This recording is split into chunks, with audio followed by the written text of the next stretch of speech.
एक साथ अंधार पिवसारा शोधून प्रकाश किनारा अंधार पिवसारा शोधून प्रकाश किनारा संकटे दाही दिशा जडली जायाची नशा संकटे दाही दिशा जडली जायाची नशा त्यातून जिंकायाची आशा कधी सुटायाची नाही त्यातून जिंकायाची आशा कधी सुटायाची नाही संकटे दाही दिशा जडली झुंजायाची नशा संकटे दाही दिशा जडली झुंजायाची नशा संकटे दाही दिशा जडली झुंजायाची नशा संकटे दाही दिशा जडली झुंजायाची नशा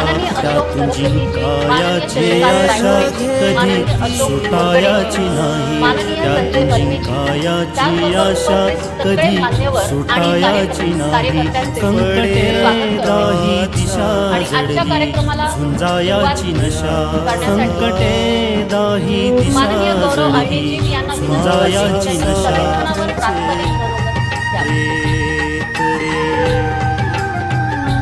पडे रक्ताच्या सावल्या जरी गर्द दावी विवेकाची वाट सावल्या जरी गर्द दावी विवेकाची वाट तुल्या विचारांची वाटायाची नाही तुल्या विचारांची वाट दूर वाटायाची संकटे दाही दिशा जडली झुंजायाची नशा संकटे दाही दिशा जडली झुंजायाची नशा. एका वाक्यामध्ये उपस्थित माझे सर्व पदाधिकारी कार्यकर्ते गोळी बंदुकीची सुटली रे गोळी बंदुकी जग बदलायाचे युद्ध आता हटायाचे नाही जग बदलायाचे युद्ध आता हटायाचे नाही किती घाव पडू देत पडे रायाचे नाही किती घाव पडू देत माझ्या साथीचे कायाचे नाही संकटे दाही दिशा सुटली जायाची गोळी संकटे दाही दिशा जायाची नशा. 2007 या वर्षी त्या शाखेने सुरुवातीला घालो हातामध्ये हात कलंक पुन्हा एक साथ घालो हातामध्ये हात किल्ल्याला एक साथ कलंक भार पिवसारा शोध्या प्रकाश किनारा पिवसारा शोधवी प्रकाश किनारा संकटेच्या मजाला जायाची विरोध संकटे दाही दिशा जडली घटनेच्या मूल्याला जायाची आशा कधी सुटायाची नाही त्यातून शावायाची आशा कधी सुटायाची नाही संकटे दाही दिशा जडली जायाची नशा संकटे दाही दिशा जडली जायाची नशा बडे रक्ताच्या मागच्या अगोदरच्या वर्षी माझ्या साथीचे राज्यस्तरीय यात्रा काढल्या प्रबोधन यात्रा. या प्रबोधन यात्रा अख्ख्या महाराष्ट्रावर मार्गावर ज्या ज्या ठिकाणी संविधान निर्माते बाबासाहेब आंबेडकरांचा बडे रक्ताच्या कार्य लाभले त्या त्या ठिकाणांना त्या त्या स्थळांना विवेकाचा संविधान यात्रेने भेटी दिल्या आणि त्या ठिकाणी दाबिला चळवळीमध्ये बडे रक्ताच्या दाबिला या नव्या पिढीला माझ्या साज कार्यात जोडला या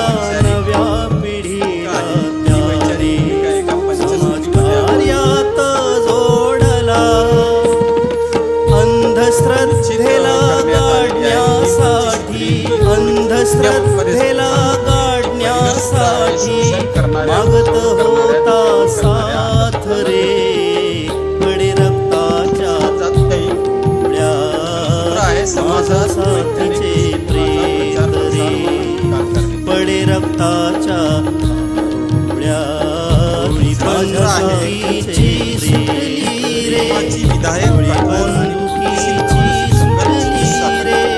वेद घेती हाय रे पडे रक्ताच्या समाज सुधारणांचा वारसा माझ्या साथीचे हे आपोआप परिवर्तनाच्या पडे रक्ताच्या या सनातनी माझ्या साथीचे प्रेम होतो जळफळा बंधुरीच्या सनातनी रे धर्म गोळी बंधुकीची होतो जळफळा या पंचसूत्रीय देव आणि धर्म याला विरोधाची भूमिका नाही. होतो यांचा तडफडा चिकित्सा करणे म्हणजे विरोध करणे नव्हे तर नाकारणेही नव्हे तर अधिक स्वच्छ करणे याचा अर्थ होतो.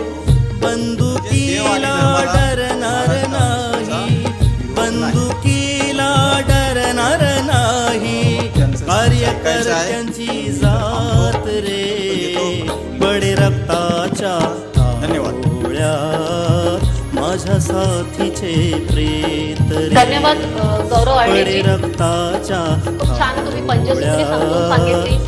त्याचबरोबर चिकित्सा करणे म्हणजे काय हे विश्लेषण करून सांगितले. गोळी आपण पुढच्या कार्यक्रमाला वळूया. सुटली रे आज त्यासाठी आज मी, माननीय ॲडव्होकेट धनराज बंजारे यांना विनंती करते की त्यांनी वैज्ञानिक दृष्टिकोन आणि संविधान या विषयावरील व्याख्यानाला सुरुवात करावी. माझ्या साथीचे सर्व श्रोतजनांना माझा मनपूर्वक नमस्कार.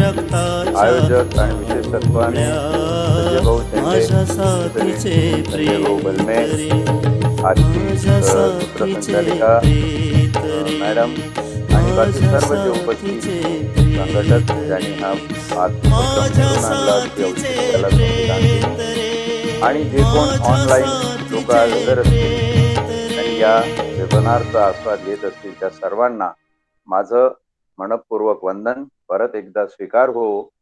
आणि मी विषयाला सुरुवात करतो. आता पंचसूत्री मी बघत होतो. पंचसूत्रीमध्ये चिकित्सा, चिकित्सकपणा हा एक शब्द मी बघितला. दुसरं चौथे जी त्यांची सूत्री आहे त्याच्यामध्ये संत व इतर सामाजिक सुधारक, समाज सुधारक यांचा त्यांनी उल्लेख केलेला आहे. मला वाटतं इथून सुरू करून मग संविधानावर येतो. संविधानाचे अनुच्छेद 48, 56 हे नुसतं तांत्रिक दृष्टीनं बघण्यापेक्षा आपण त्याची थोडीशी पार्श्वभूमी बघूया. आणि ही जी तुमची प्रास्ताविका आहे, तुमची जी पंचसूत्री आहे, त्या पंचसूत्रीचा विशेष महत्वाचा अर्थ काय आहे तो आज समाजाला समजणे महत्वाचं आहे. तुम्ही चिकित्सा जेव्हा म्हणता तेव्हा ती चिकित्सा आपल्याला विश्लेषण करायला लावते. विश्लेषणाचंच नाव चिकित्सा आहे. करायला लावते. तर प्रश्न असा पडतो, विश्लेषण कशासाठी? एखाद्या लहान चौथीत शिकलेल्या पोराला जर म्हटले कागदाचा तुकडा घे आणि याचं विश्लेषण कर, तो नुसता कागदाचा तुकडा 5, 7, 10, 12 तुकड्यांमध्ये कापून ठेवे. पण नुसतं कापून ठेवणं म्हणजे विश्लेषण नाही, म्हणजे चिकित्सा नाही. ते वावदुकीसाठी आणि पांडित्य झाडण्यासाठी काहीतरी बोलणं होईल. परंतु जेव्हा त्या तुकड्यातून तुम्ही काहीतरी नवीन मॉड्यूल, एखादी टोपली, एखादं विणकाम, एखादं विमान, एखादं दृश्य अदृश्य काहीतरी असं निर्माण करता, त्याला महत्व आहे. म्हणजे चिकित्सेला नवनिर्मितीची जोड असल्याशिवाय चिकित्सा कुचकामी आहे. अल्बर्ट ॲलिस हा मानसशास्त्रज्ञ जागतिक स्तरावरचा असं सांगतो. एडमंड फ्लाइट नंतर हा दुसरा मानसशास्त्रज्ञ आहे ज्यांनी सांगितलं की जोपर्यंत मानसिकतेतून एखादी गोष्ट तुम्हाला पूर्णपणे काढून टाकायची असेल तर ती काढल्यानंतर त्या ठिकाणी नवीन रोपण झालं पाहिजे, तरच ती पूर्ण निघते, नाही तर निघत नाही. म्हणून चिकित्सा करत असताना जर चिकित्सा करून तुम्हाला नवनिर्मिती, analysis should follow the innovation, and analysis if cannot follow innovation, you are wasting time of your life. नवनिर्मिती त्याच्यातून निर्माण करता आली पाहिजे. आणि हाच एकमेव दृष्टिकोन दाभोळकरांचा होता. आणि ज्या वळणावर ते नवनिर्मितीच्या रस्त्यावर पाऊल ठेवत होते, त्याच वळणावर त्यांच्या रक्ताचे थेंब सांडले गेले. हे आपल्याला विसरता कामा नये. आज आपण त्यांच्या याचा जेव्हा प्रचार करतो, तेव्हा तो प्रचार सत्यशोधक आणि वैज्ञानिक या दोन दृष्टिकोनातून झाला पाहिजे, असं माझं व्यक्तिगत मत आहे. माझ्या मताचं कोणी असावं असं एका मी धरत नाही, कारण संविधानाने विचार स्वातंत्र्य प्रत्येकाला दिलेलं आहे, प्रज्ञा स्वातंत्र्य प्रत्येकाला आहे. सत्यशोधक नेमकेपणाने काय आहे? आज जर तुम्ही म्हणाला देव आणि धर्म या संकल्पना आम्ही नाकारत नाही, पण देव ही संकल्पना आली कुठून? धर्म ही संकल्पना आली कुठून?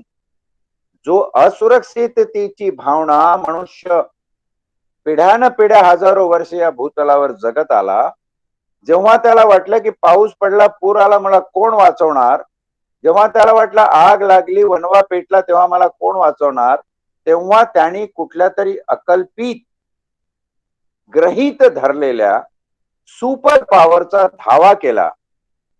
म्हणजे ती सुपर पॉवर आली का? सुपर पॉवर आली नाही. सुपर पॉवर आल्याचा त्याला मानसिक भास झाला. देवत्वाच्या कल्पनेचं मूळ हे माणसाला पिढ्यानपिढ्या पडलेल्या भयग्रस्ततेच्या मानसिकतेत आहे, असुरक्षिततेच्या मानसिकतेत आहे. हे याच्यावरून निष्पन्न होतं. संविधानाने याचा विचार निश्चितपणे केलेला आहे. कारण दुसरी दृष्टी जी वैज्ञानिक दृष्टी आहे, ही जी दृष्टी देते, हा जो भास होतो, सत्याचा खरा निर्वाळा देते, ते विज्ञान देते. आणि म्हणून सत्यशोधकता आणि वैज्ञानिक दृष्टी याचा अनन्य साधारण महत्व आहे. जेव्हा महात्मा फुल्यांनी सत्यशोधक समाजाची स्थापना 1873 ला केली, तेव्हा त्यांच्या समोर 1872 साली झालेला ब्रिटनच्या राणीचा दिल्ली दरबारामध्ये भारतीय उपखंडाची सम्राज्ञी म्हणून केलेला गौरव होता. ते म्हणाले, जर ही भारतीय उपखंडाची सम्राज्ञी होणार असेल तर आमचा छत्रपती का कोण होता? इथले पुरी अशोक राजा आणि बाकीचे राजे होते ते कोण होते? ही सम्राज्ञी कुठून आली? याच्या मागचं गुपित काय दडलेलं आहे ते बघण्यासाठी त्यांनी सत्यशोधक समाजाची स्थापना केली. तुम्ही फार महत्वाचा उल्लेख केला प्रस्तावनेमध्ये. त्या प्रस्तावनेत तुम्ही असं सांगितलं की संत आणि समाज सुधारक. संत हे समाज सुधारण्यापेक्षा कितीतरी पुढे होते, कारण संतांनी सत्याचा पाहू जाई अंत ते खरे संत ही व्याख्या प्रचलित केली. आणि तुम्ही जर त्यासाठी मला उदाहरण विचाराल तर ज्ञानेश्वरांनी 13व्या शतकामध्ये साधारण 1291 हा ज्ञानेश्वरीच्या लिखाणाचा काळ आहे.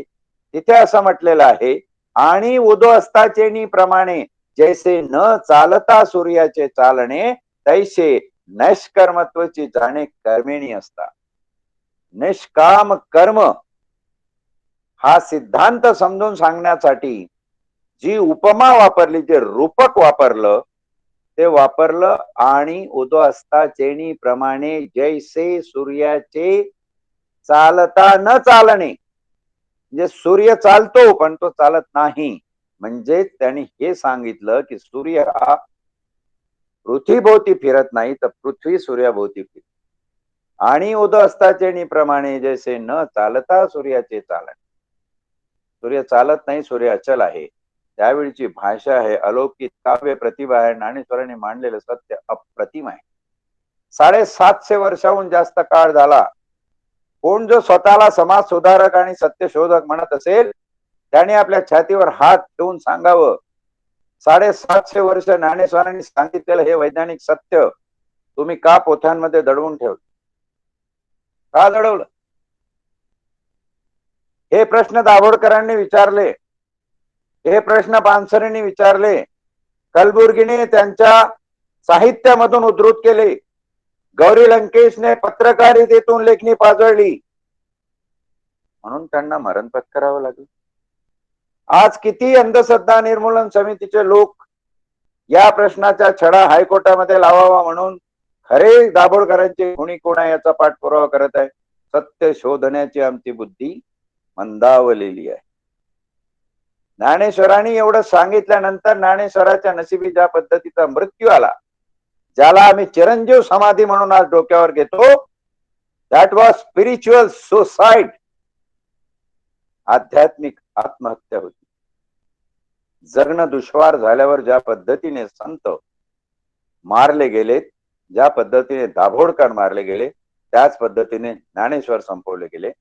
मला एका प्रश्नाचं उत्तर अजून सापडलं नाही. मी अमृतशन कोवळे या टीनेज वयावरती आणि वैज्ञानिक सत्यावरती एक पुस्तक लिहिलं. एका वर्षात 15 आवृत्त्या त्याच्या झाल्या.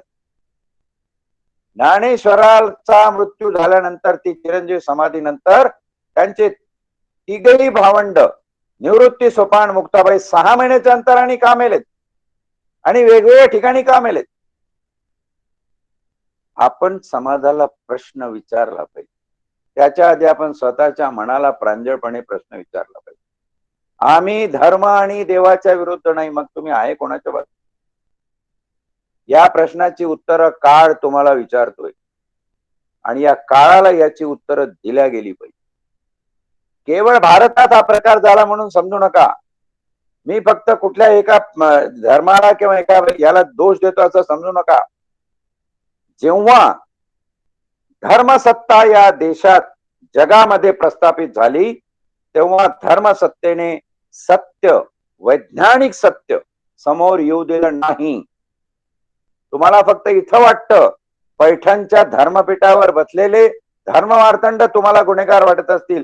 ज्ञानेश्वराच्या बाबतीत हा प्रसंग 13व्या शतकातला आहे, पण 16व्या शतकातला 1510 साली झालेला कोपर्निकसचा मृत्यू, त्यानंतर 1640 साली 17व्या शतकात झालेला गॅलिलिओचा मृत्यू, हे तुम्हाला सांगतात की त्यावेळच्या वैज्ञानिकांनी सत्य सांगण्याचा प्रयत्न केला, परंतु त्यांना विष देऊन काल कोठडीत मारण्यात आलं. धर्मसत्ताक मार्तंडांची जात फक्त भारतात होती असं नाही, तर जगात होती. जगातल्या धर्मसत्तांधांनी आजपर्यंत जर काही केलं असेल तर सत्याची आणि समाज सुधारणेची पिळवणूक केलेली आहे, त्याचा गळा दाबलेला आहे, त्याला संपवलेला आहे. आणि यासाठी आज दाभोळकरांचा जागर आपल्याला करणं आवश्यक आहे. या जागराबरोबर आपल्याला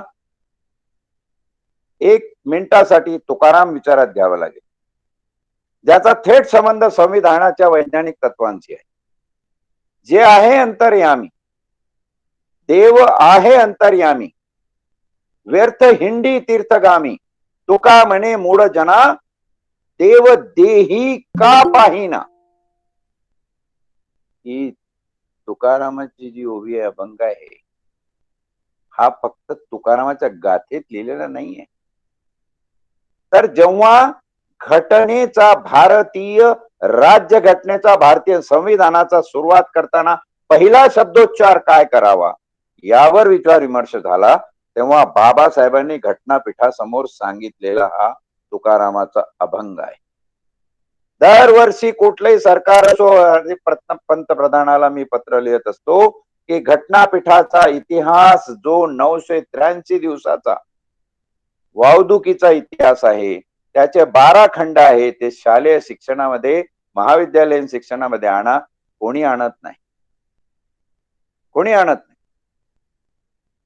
तिथे जो युक्तिवाद झाला तेव्हा प्रत्येक जण हे म्हणत होता की अमेरिकेच्या राज्यघटनेमध्ये ओ ऑलमायटी इन द स्काय असा उल्लेख केलेला आहे, God in the sky, our father in living in the sky असा उल्लेख ब्रिटननी केलेला आहे.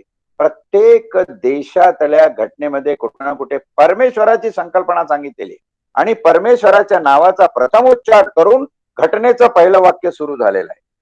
बाबासाहेब म्हणाले, हा परमेश्वर आणि देव जो तुम्ही म्हणता आणि जे काही धर्म वगैरे तुम्ही सांगता ते मला दाखवा, देव कुठं आहे. मला कीव येते जेव्हा लोक म्हणतात की धर्म आणि देव याच्या आम्ही विरोधात नाही. तुम्हाला बाबासाहेब आंबेडकर, तुम्हाला संविधान समजलंच नाही आणि तो नैतिक अधिकार तुम्हाला आहे की नाही ते तुमचं तुम्हीच ठरवा. डॉक्टर बाबासाहेब आंबेडकर म्हणाले, देव काय आहे तो कमीत कमी लॉजिकल रिझनिंगनी मला समजावून सांगा वैज्ञानिक दृष्ट्या. आणि कोणी उत्तर देत नाही म्हटल्यावरती बाबासाहेबांनी तुकारामाचा देव आहे अंतर्यामी, व्यर्थ हिंडी तीर्थगामी, तुका म्हणे मूढ जना, देव देही का पाहिना. आता मी हावभाव करून बोलतोय, तुमच्याशी वावरतोय, तुम्ही सगळे ऐकताय. उद्या मी मेलो तर माझ्या डोळ्याची पापणी हालेल का हो? हे कोण आहे माझ्यामध्ये? हे जे विश्व चैतन्य, त्याचा अंश माझ्यात पेरलेला आहे, तो देव नाही का? आणि म्हणून ते म्हणाले की माझ्या देशातला, माझ्या भारतातला प्रत्येक माणूस हा जर परमेश्वराचा अंश असं तुम्ही मानत असाल, तर मला परमेश्वर मान्य नसतील, पण मला हे चैतन्य, कारण हा जिवंत माझ्या समोर पुरावा म्हणून उभा आहे ना, he is evidence. So how can I deny him? I must appreciate. आणि म्हणून देव, धर्म, तुमचे परमेश्वर वगैरे काय असतील ते सोडा. मी सांगतो ते लिहा, we the people of India, आम्ही भारताचे लोक. आणि माझ्या मित्रांनो, आम्ही भारताचे लोक हा पहिला सत्यशोधक वैज्ञानिक संदर्भ भारताच्या संविधानामध्ये आले. तिथून आमचं संविधान सुरू. आणि संविधान ज्या पद्धतीने पुढे वैज्ञानिक तत्वांवर गेलेलं आहे, त्या सगळ्यांचं क्रेडिट या एका तुकारामाच्या अभंगाला दिलं पाहिजे, ज्याची मुहूर्तमेढ ज्ञानेश्वरांनी 13व्या शतकात रोवली आणि 17व्या शतकात तुकाराम केला. म्हणून आमच्या बहिणाबाई चौधरी म्हणतात, ज्ञानदेवे रचिला पाया, तुका झालाचे कळस. उगाच म्हणतात का? आम्ही कुठेतरी हे समजून घ्यायला पाहिजे की देव आणि धर्म या मुळात संकल्पना काय आहेत. देव ही संकल्पना आपण जर असुरक्षिततेच्या भावनेतून जन्माला आली असं सकारण विथ लॉजिकल रिझनिंग मानत असू, तर जो सुरक्षा देईल तो देव झाला. मग तुम्ही गीतेमध्ये बघा, गीतेचं सौंदर्य हे कृष्णाने सांगितलेल्या उत्तरांमध्ये नाहीये. गीतेचं खरं सौंदर्य अर्जुनाने विचारलेल्या प्रश्नांमध्ये. आणि अर्जुन एकामागे एक प्रश्न विचारतो, कृष्ण उत्तर देतो, अर्जुनाचं समाधान होत नाहीये. 10 अध्याय त्याच्यामध्ये गेले आणि 11व्या अध्यायामध्ये कृष्ण संतापला. म्हटलं, तू प्रत्येक प्रश्नावर काहीतरी प्रतिप्रश्न करतोय, तुला समजत नाही मी कोण आहे? त्याचा अहंकार जागृत झाला आणि म्हणून ते तिथे विश्वरूप दर्शन दाखवले. आज जग कसं चालतं, दाभोळकरांचा मृत्यू कशामुळे झाला? माझी त्यांची भेट फक्त एकदाच पुण्यात एका कार्यक्रमात झाली. त्यांना नुकताच अमेरिकेच्या ब्रहण महाराष्ट्र मंडळाचा काही लाखो रुपयाचा पुरस्कार जाहीर झाला होता. मिळाला नाही त्याच्याबद्दल मला काही माहिती नाही, पण जाहीर झाला होता, वर्तमानपत्रात बातमी होती. आणि मी दाभोळकरांना म्हटलं, दाभोळकरजी, तुम्हाला हा पुरस्कार मिळाला आहे, तुम्ही या संस्थेबद्दल, या एकंदर पुरस्कार वाटणाऱ्या व्यक्तींबद्दल काही तुम्हाला माहिती आपण जाणता का? मी एक इंटेलिजन्स डिपार्टमेंट मध्ये काम करणारा पोलीस अधिकारी तेव्हा होतो. म्हटलं, मला जास्त भाष्य करायचं नाही, पण माझी विनंती तुम्हाला आहे की असे पुरस्कार तुम्ही नाकारा. पुढे काय झालं तो संदर्भ महत्वाचा नाहीये. महत्वाचं या ठिकाणी असं आहे की श्रीकृष्णाने जे विश्वरूप दर्शन दिलं, ते विश्वरूप दर्शन त्या अर्जुनाला साध्या डोळ्याने दिसत नव्हतं, म्हणून त्याला दिव्य दृष्टी दिली. माझ्या माय बापा हो, ही दिव्य दृष्टी आपल्याला डॉक्टर आंबेडकरनी दिली. ती दिव्य दृष्टी आमच्या संविधानात आहे. ती दिव्य दृष्टी आमच्या संविधानातल्या वैज्ञानिक सत्यशोधक तत्वांमध्ये आहे. ती शोधायची गरज आहे. आणि म्हणून हा धनराज ज्याला तुम्ही प्रवक्ता म्हणून बोलवलं, मी भाग्यशाली समजतो. शेंडे साहेबासारखे माणसं आणि बाकीचे समाजातले जेव्हा लोक बघतो, तेव्हा सहज मला त्यांच्याबद्दल उन्माळा येतो. काही कारण नसताना मी त्यांना भेटतो, बोलतो त्यांच्याशी. हे मला माझे जीवाभावाची माणसं वाटतात, जवळची माणसं वाटतात, कारण ही एका कॉज साठी, एका कारणासाठी झगडतात. आज सगळं जग फक्त पैशासाठी भांडते, पण जी माणसं कारणासाठी बांधतात, if you fight for money, your life will be diminish, but if you fight for cause, your life will have a meaningful existence. आणि म्हणून ह्या लोकांबद्दल मला खूप आदर आहे. अंधश्रद्धा निर्मूलन समितीच्या लोकांबद्दल मला निरतिशय प्रेम आहे. इतकंच प्रेम मला माझ्या संतांबद्दल आहे, त्यांच्या वैज्ञानिक दृष्टीबद्दल आहे, त्यांच्या सत्यशोधक भावनेबद्दल आहे. पण हा इतिहास जेव्हा आम्ही बघतो, तर मला संविधानामध्ये कधीतरी सत्यशोधक ज्ञानेश्वर दिसतात, मला संविधानामध्ये जगद्गुरु तुकाराम दिसतात, मला संविधानामध्ये हे सगळ्या जाती पंथांचं 18 पगड जातींचं शासन होऊ शकतं म्हणून माझा छत्रपती दिसतो, मला माझ्या संविधानामध्ये ज्या पेशव्यांनी छत्रपतीला गडप केला त्याची समाधी शोधून काढून पहिली शिवजयंती साजरी करणारा माझा महात्मा फुले दिसतो.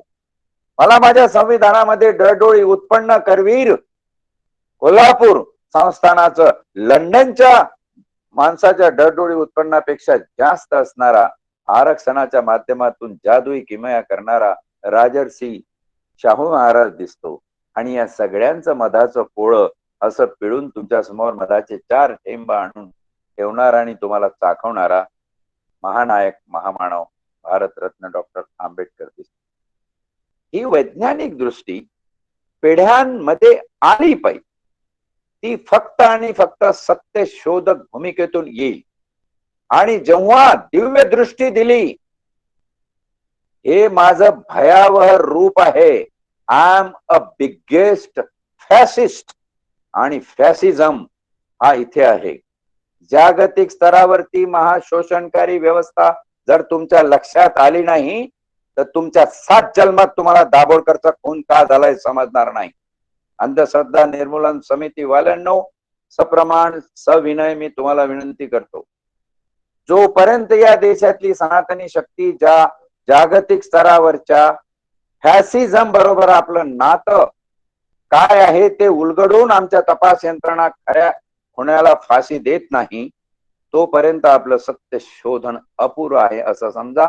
आमच्या 10 पिढ्या जाऊ द्या, पण सत्य शोधन झालं पाहिजे.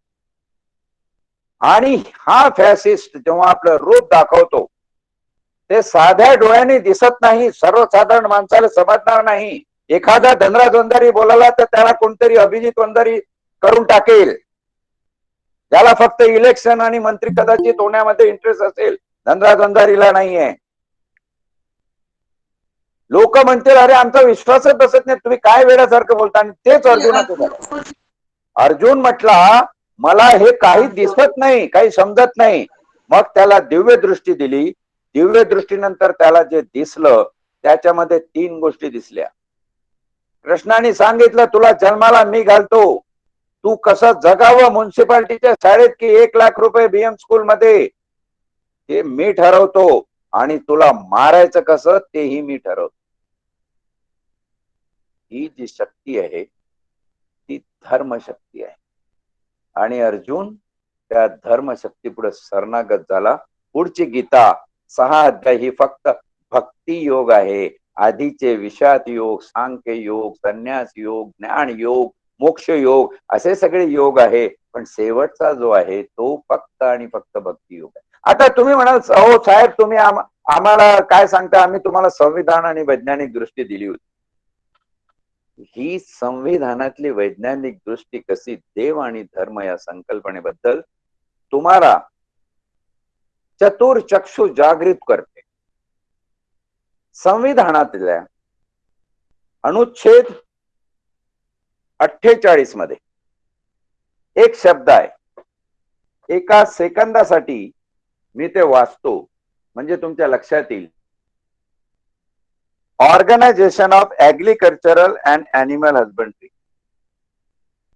The state shall endeavour to organise agriculture and animal husbandry in modern and on scientific line.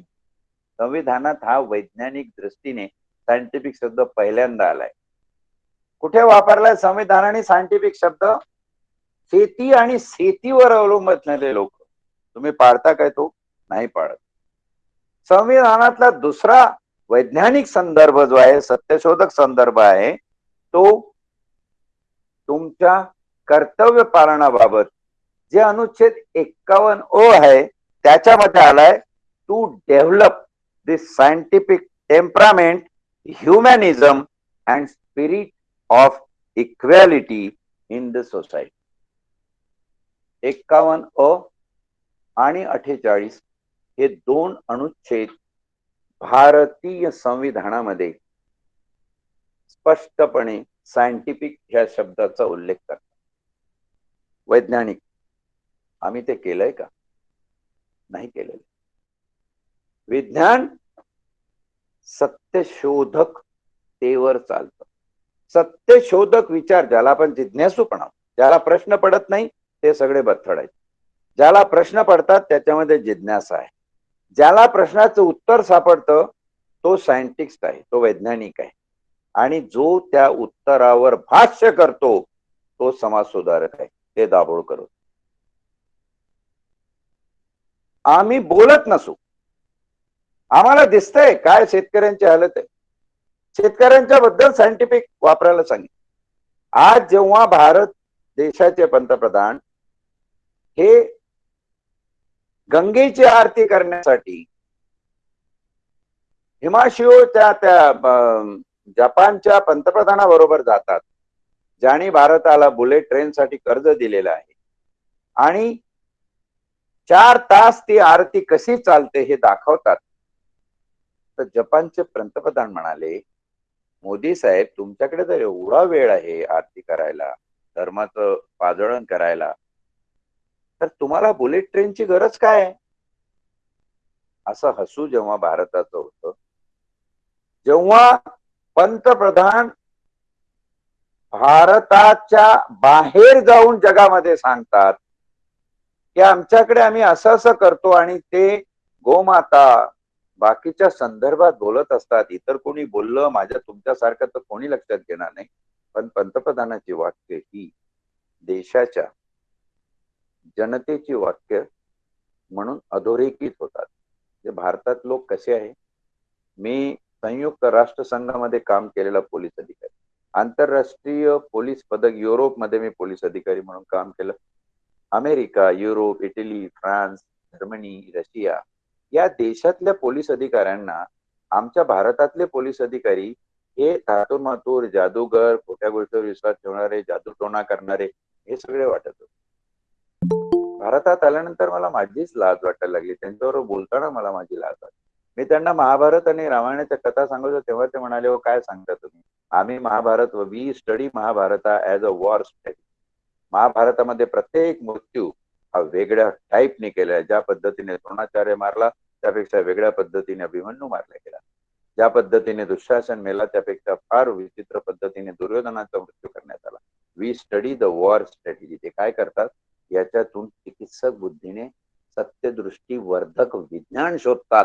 आम्ही त्याच्यामध्ये श्रद्धा शोधतो, विश्वास शोधतो, उपासना शोधतो, उपवास करणं, आणि याच्यावरच प्रहार केला. दाभोळकरांच्या या प्रहाराला अनन्य साधारण असं महत्व मिळालं. आणि या देशात 2 महत्वाचे कायदे, त्यातल्या त्यात महाराष्ट्रामध्ये, महाराष्ट्र हा सर्वात पुरोगामी असं समजला जातो. जे 4 पिलर मी सांगितले, छत्रपती फुले, शाहू आणि आंबेडकर, हे फक्त आणि फक्त महाराष्ट्रात जन्माला आले. का आले? कारण या ठिकाणी ती सत्यशोधक बुद्धी होती. ही सत्यशोधक प्रेरक तत्व या मातीत आहे. महाराष्ट्राच्या सारस्वताच्या भूमीत हे तत्व जिरलेलं आहे. त्याचा विचार आपण केला पाहिजे. उगाच ज्ञानेश्वर जन्माला येत नाही, उगाच तुकाराम जन्माला येत नाही, उगाच एवढी मोठी संत परंपरा सापडत नाही. हे कुठेतरी भाग्याचं लक्षण आहे की आपण महाराष्ट्रात राहतो, महाराष्ट्रात जन्मलो, या मातीत आमचं बालपण गेलं, त्याचं वैभव आपण सांगितलं. आणि हे सगळं सांगत असताना संविधानाचा आधार, संविधानातली वैज्ञानिक मीमांसेचा आधार घेऊन दाभोळकरांच्या अंधश्रद्धा निर्मूलन समितीने ऐतिहासिक काम केलं असेल तर ते 2 प्रकारचं आहे. एक, जात पंचायतीचा जो प्रभाव होता तो समाजावरून कमी केलेला आहे. सामाजिक सेग्रिगेशन जे होत होतं त्याच्याबद्दल त्याच्या विरुद्ध कायदा आला. सामाजिक दृष्ट्या तुम्हाला कोणालाही कमी लेखता येत नाही. You cannot indiscriminate anybody upon his social or caste status. Let me tell you, Maharashtra हे पहिलं राज्य आहे. दुसरा महत्वाचा कायदा अंधश्रद्धा निर्मूलन कायदा, ज्यासाठी त्यांचा बळी गेला, त्याच्याबरोबर अनेक लोकांनी हस्ता खाल्ल्या आणि तो कायदा अशा प्रकारे निर्माण झाला. पण त्या कायद्याअंतर्गत जेव्हा केसेस रजिस्टर व्हायला लागल्या तेव्हा त्या कायद्याअंतर्गत पहिली केस महाराष्ट्रामध्ये एका मुस्लिम ढोंगी बाबाच्या विरुद्ध रजिस्टर केली गेली. म्हणजे हे ढोंगी लोक फक्त हिंदूंमध्ये आहे असे जे सनातनी विचार करतात, आणि म्हणून आम्ही सत्यशोधक वैज्ञानिक लोक हिंदूंच्या विरोधात आहो, सनातनांच्या विरोधात आहो, असा अपप्रचार जे करतात आहे तो निराधार आहे. दाभोळकरांच्या प्रयत्नांनी निर्माण झालेल्या पहिल्या अंधश्रद्धा निर्मूलन कायद्याचा बळी कोण असेल तर तो मुस्लिम धर्मीय आहे, म्हणून हा धर्मातीत, धर्माच्या पलीकडे जाणारा कायदा आहे, हे आपण या ठिकाणी लक्षात घेतलं पाहिजे.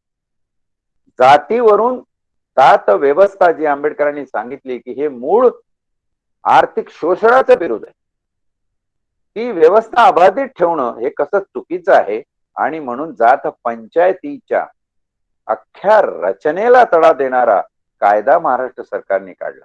जातीच्या उल्लेखावरून तुम्ही कोणाचा नामशेष करून अपमान, त्याचं नुकसान किंवा कुठल्याही प्रकारची सामाजिक हानी, प्रतिष्ठा, दर्जाची वगैरे वगैरे करू शकत नाही.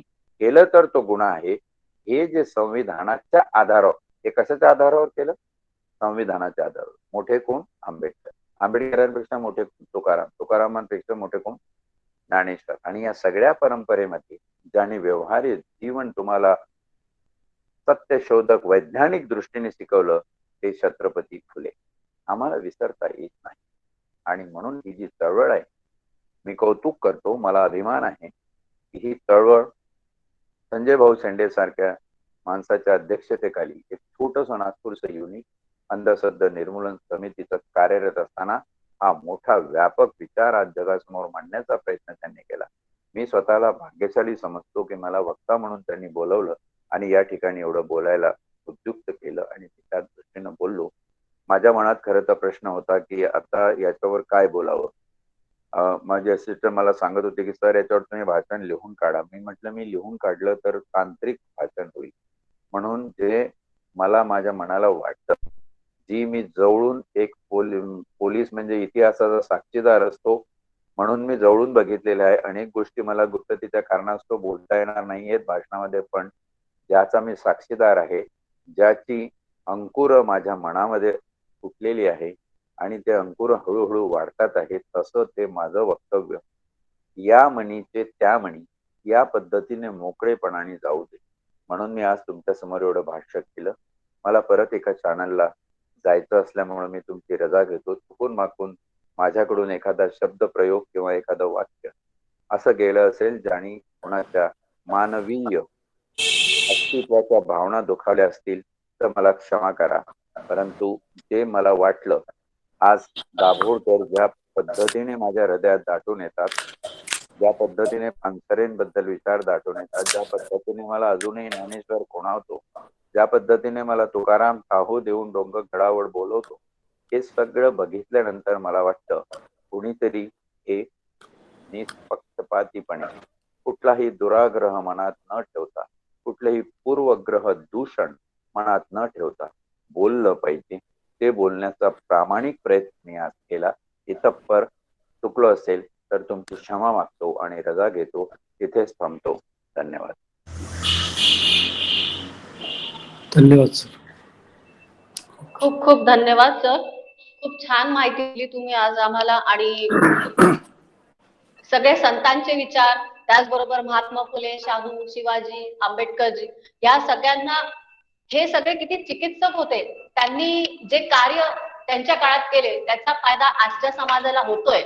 आणि जे व्यक्ती खरंच चिकित्सक आहेत त्यांनाच त्या गोष्टी कळतात की त्यांनी आपल्यासाठी काय केलंय. आणि आजचा जो दिवस आहे, संविधान बांधिलकी दिवस आपण साजरा करतोय, त्यानुसार सरांनी तर खूप छान माहिती दिली की संविधानाच्या आधाराने, त्याचबरोबर दाभोळकरांनी किती ऐतिहासिक कामं केले. खरंच आपण लकी आहोत की आपण या दाभोळकरांच्या मोठा जो अनिस आहे अंधश्रद्धा निर्मूलन समितीशी जुळलेला आहोत.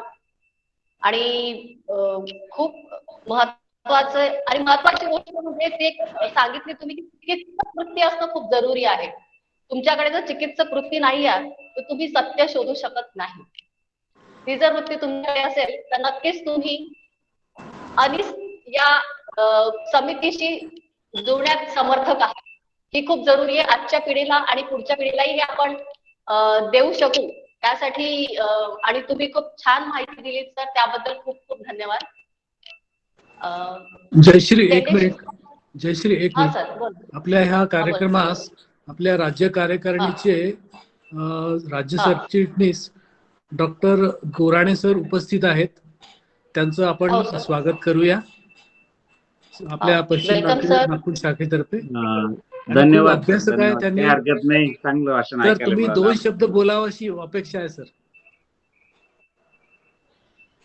गोराणे सर, हा आपण 2 शब्द बोलावे. हा, जरूर सर. खरं तर आता एवढ्या मोठ्या पोलीस अधिकाऱ्यांच्या अनुभवी वक्तव्यापुढे मी काही बोलणं बरोबर नाही, परंतु पहिल्यांदा आपल्या सगळ्या ह्या नागपूरच्या टीमला सर तुमचा आणि सर असतील, व्हिडिओ ऑन. अं, हा, तर आळणे सर असतील आणि हो सर. मधुकर सर आहेत, सगळी मंडळी आपले कार्यकर्ते यांचं अभिनंदन करतो की संविधान स्वीकृती दिनानिमित्त आपण संविधान बांधिलकी महोत्सव साजरा करतो. आणि त्या निमित्ताने आपण या मोठ्या अधिकाऱ्याला की ज्यांनी आंतरराष्ट्रीय पातळीवर मोठ्या प्रमाणात धाडसी काम केलेलं आहे आणि एकूणच संत समाज सुधारक आणि संविधान याच्याबद्दलचं अतिशय तौलनिक अभ्यास आणि चिंतन मनन केलेला माणूस आज कमी संख्येने का असेना पण आपल्याला त्यांनी खूप महत्वाचं मार्गदर्शन केलेलं आहे. त्यांच्याबद्दल आपल्या सगळ्यांच्या वतीने मी त्यांना धन्यवाद देतो. महाराष्ट्र अंधश्रद्धा समितीने 2007 पासून आपण संविधान बांधिलकी महोत्सव साजरा केला आणि साहेबांनी जसं सांगितलं की खऱ्या अर्थाने हे मूल्य शिक्षणात रुजायला पाहिजे होती, ती आलेली नाहीत आणि जाणीवपूर्वक ते दर पंचवार्षिक योजनेला पंतप्रधानांना किंवा या सगळ्या जबाबदार लोकांना पत्र लिहितात. संविधान हा आपल्या दररोजच्या जीवनाचा आचरणाचा भाग आहे, हे अजून आपल्या समाजात रुजलेलं नाही आणि तेच काम महाराष्ट्र अंधश्रद्धा निर्मूलन समिती करू इच्छिते, त्याचं संवर्धन करू इच्छिते. आणि म्हणून आम्ही सगळे कार्यकर्ते त्या दृष्टीने प्रयत्नशील आहोत आणि आपल्या या सगळ्या अनुभवी माणसांची साथ आम्हाला मिळते म्हणून आम्ही ते करू शकतो. डॉक्टर दाभोळकरांनी आपलं बलिदान दिलं, ते व्यर्थ जाणार नाही याची आम्ही काळजी घेतो आहोत. विचार माणूस मारला पण विचार मारता येत नाही, ते वारंवार सिद्ध झालेलं आहे. आणि अशाच प्रकारच्या विचारवंतांच्या हत्या रोखण्यासाठी संविधानाच्या मूल्यांची रुजवणूक समाजात मोठ्या प्रमाणात पुढच्या पिढीमध्ये होणं हे महत्वाचं आहे. हा धागा पकडून आम्ही या देशाचं संविधान सामान्य माणसाच्या भल्यासाठी जे आहे, डॉक्टर बाबासाहेब आंबेडकरांनी आणि सर्वच आपल्या राष्ट्रीय नेत्यांनी त्या जाणीवेनं ते निर्माण करून आणि समाजापर्यंत आणलं आणि त्याच्यावर हा देश चालू आहे. आजची परिस्थिती अतिशय अस्वस्थ अस्थिर आहे, कोरोनाचं संकट आहेच, परंतु त्याच्यापेक्षा जो जातीय कलह, धार्मिक कलह चालू आहे आणि धर्माच्या नावाने राजकारण करण्याचा प्रयत्न चालू आहे, त्याला उत्तर केवळ संविधानच आहे. आणि त्याच्यासाठी हा लढा आम्ही लढतो आहोत आणि त्याच्यासाठी तुमची सारखी सगळी प्रेरणादायी माणसं आमच्या सोबत आहेत, हीच आमची शक्ती आहे. मी सगळ्यांच्या वतीनं साहेबांना पुन्हा धन्यवाद देतो, उपस्थितांना त्यांचे आभार मानतो आणि मला बोलण्याची संधी दिली त्याबद्दल आमचे राज्य सरचिटणीस शेंडे सर, आळणे सर, जयश्रीताई आणि ही सगळी मंडळी यांचे मनपूर्वक आभार मानतो. धन्यवाद. धन्यवाद सर. खूप खूप धन्यवाद सर. तुम्ही अगदी बरोबर बोलले की माणूस मारता येतो पण माणसाचे विचार मारता येत नाही. आणि आणखी एक महत्वाचा मुद्दा जो तुम्ही सांगितला की संविधान हे आजच्या पिढीला माहिती असावं किंवा त्यांच्या अभ्यासक्रमात असावं, ही पुढच्या पिढीच्या एज्युकेशनच्या दृष्टीने किंवा अभ्यासक्रमात असावी, असं माझं एक पर्सनल मत आहे. पण त्याविषयी आपण काय करता येईल ते बघूया. शेंडे सर, तुम्ही काय बोलणार आहात?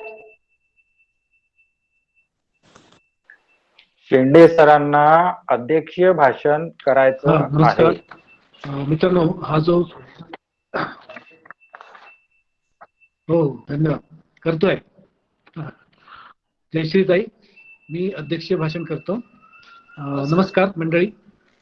आजच्या ह्या संविधान बांधिलकी महोत्सवानिमित्त आयोजित आपण संविधानामध्ये वैज्ञानिक दृष्टिकोन आणि भारतीय संविधान या विषयावर माननीय ॲडव्होकेट वंजारी यांचं भाषण ठेवलं होतं. त्यांनी फार छान पद्धतीनं आपली मांडणी केली. नवनिर्मितीची जोड असल्याशिवाय चिकित्सेला उपयोग नाही असं त्यांनी सुरुवात करून बहिणाबाईंच्या द्वारे ज्ञानदेवे रचिला पाया आणि तुका झालासे कळस, म्हणजे ज्ञानदेवापासून हे वैज्ञानिक दृष्टिकोनाची सुरुवात, रुजवणूक होत होती समाजामध्ये. आणि आता आपण ह्या युगामध्ये त्यांनी जेव्हा अर्जुनाचं उदाहरण देऊन स्पष्टपणे सांगितलं, धर्मसत्ता कशी राजसत्तेवर आरूढ झालेली आहे आणि त्या दृष्टीनं आपल्या देशाची वाटचाल सुरू आहे हे कुठेतरी थांबलं पाहिजे आणि ह्यातून वैज्ञानिक दृष्टिकोनातून समाजाची वाटचाल पुढे गेली पाहिजे असं त्यांनी उद्युक्त केलं. फार अभ्यासपूर्ण त्यांचं वक्तव्य होतं आणि त्यांनी शेवटी नमूद केलं की मी जर हे लिहून आणलं असतं भाषण तर ते तांत्रिक झालं असतं. खरोखर स्पॉन्टेनियसली त्यांनी आपलं विचार मांडले आणि आपल्याला ह्या हळुवारपणे संविधानाबद्दल आणि वैज्ञानिक दृष्टिकोनाबद्दल त्यांनी मांडणी केली. खूप छान असं वाटलं. त्याचप्रमाणे आपल्या कार्यकारी समितीचे सदस्य असलेले राज्य सरचिटणीस डॉक्टर गोराणे सर हे आवर्जून आपल्या ह्या कार्यक्रमास उपस्थित राहून त्यांनी सुद्धा मार्गदर्शन केलं.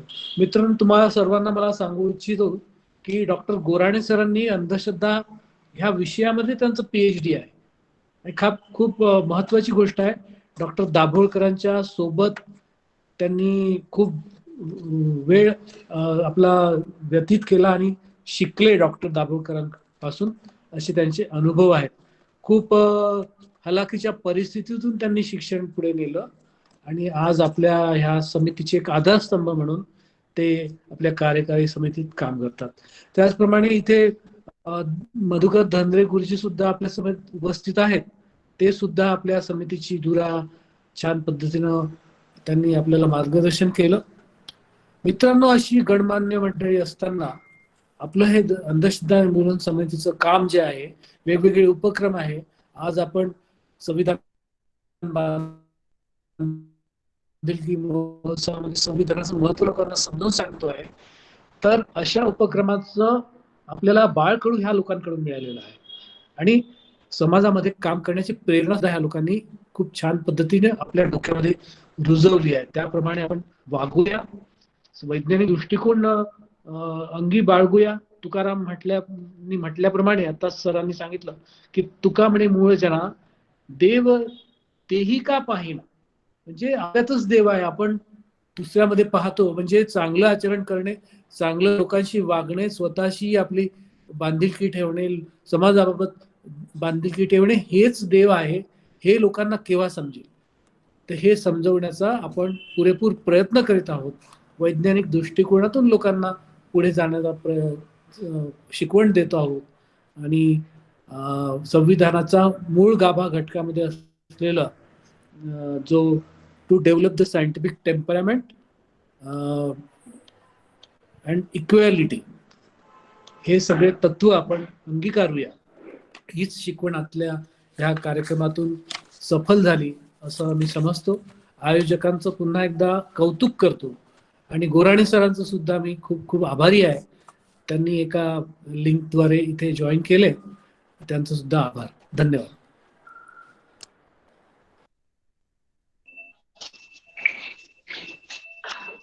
आजचा आपला कार्यक्रम संविधान बांधील महोत्सवाच्या निमित्त आज आपण जो कार्यक्रम घेतला आणि खूप छान प्रोग्राम झाला. सगळ्या मान्यवरांनी आपले मत खूप छान दिले. ऍडव्होकेट धनंजय वंजारी सरांनी, माननीय शेंडे सरांनी आणि आपल्याला लाभलेले आजचे सगळे प्रवक्ते त्यांनी खूप छान माहिती दिली. त्याबद्दल खूप खूप धन्यवाद सगळ्यांचे. आणि कार्यक्रम संपवायचा सर. हा, मी सगळ्यांचे आभार मानतोय. आभार परत माझ्यातर्फे. मी पश्चिम नागपूर शाखेचा कार्याध्यक्ष या नात्याने धनराज वंजारी सरांचे व्हिडिओ सुरू करा सर.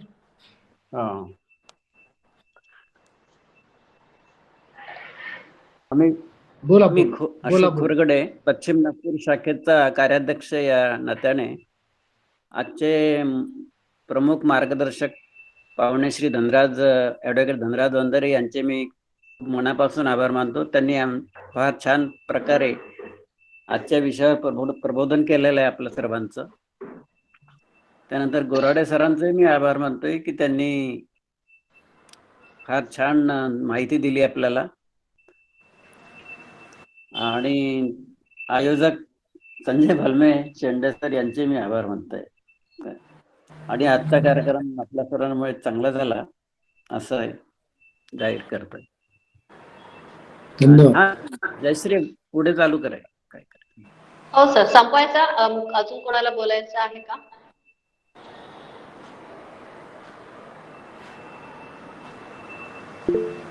मॅम तर हा, एंजल काय बोलायचंय तुला?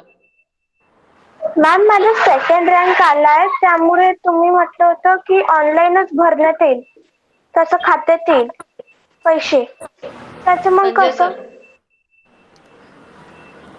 बेटा आम्ही तुमच्याशी कॉन्टॅक्ट